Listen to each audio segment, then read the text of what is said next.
அச்சய திருதியை நாளில் தங்கம் மட்டும்தான் வாங்கணுமா அப்படின்னு சொல்லிட்டு பார்க்கலாம்.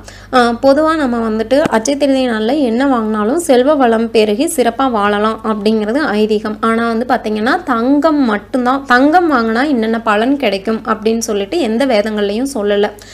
பொதுவாக நம்மளுக்கு அச்சய திருதியினாவே தங்கம் ஏன் ஞாபகத்துக்கு வருது அப்படின்னு சொன்னால், அது வந்து நம்மளை சுற்றி இருக்கிற ஜுவல்லரிஸ் அந்த அச்சய திருதியை நாள் அன்னைக்கு சேல்ஸ் வந்து நல்லா இருக்கணும் அப்படின்றதுனால அவங்க போடுற ஆட்ஸ்னால தான் நம்மளுக்கு பொதுவாகவே மக்கள் மனசில் வந்து அச்சய திருதியினாவே தங்கம் அப்படின்னு சொல்லிட்டு இதாகிடுச்சு.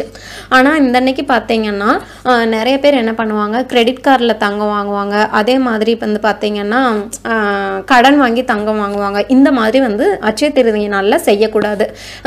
கடன் வாங்கி தங்கம் வாங்குறது தவிர்க்கப்படணும். ஏன்னா இந்த நாட்களில் இப்படி செய்கிறதுனால கடன் வாங்குற வழக்கம் தான் மறுபடியும் அதிகரிச்சுட்டே வருமே தவிர தங்கம் வந்துட்டு உங்களுக்கு பெருகாது. அதே மாதிரி கிரெடிட் கார்டு யூஸ் பண்ணி தங்கம் வாங்குறத தவிர்க்கிறதும் நலம்.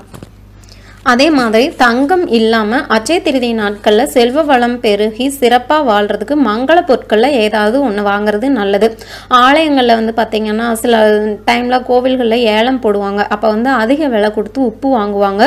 உப்பு வாங்கினா பணம் சேரும் அப்படிங்கிறது நம்பிக்கை. அந்த அடிப்படையில் அச்சய திருதியை நாளில் பொன் பொருட்கள், ஆடை ஆபரணங்கள் மட்டும் இல்லாமல் உப்பு, தானியங்கள், மளிகை சாமான்கள், சாப்பாடு வைக்கிற பாத்திரம், மஞ்சள் வண்ண ஆடை, தெய்வ படங்கள், கனி வகைகள், சங்கு, சீர்வரிசை சாமான்கள், அப்புறம் பூஜை அறையில் உபயோகப்படுத்துகிற புனிதமான பொருட்கள், அகல் விளக்கு, வெண்கலமணி, எழுதுறதுக்கு யூஸ் பண்ணுற ஏதாவது ஒரு இது, குழந்தைகளுக்கு வேணுங்கிற பாட புத்தகங்கள், லட்சுமி படம், அடுப்பு, பணப்பெட்டி, மணி பர்ஸ், சர்க்கரை, வெல்லம், நெல்லிக்காய், மஞ்சள், குங்குமம் அப்படின்னு சொல்லிட்டு நம்ம வசதிக்கு ஏற்ப பொருட்களை வாங்கி வைக்கலாம்.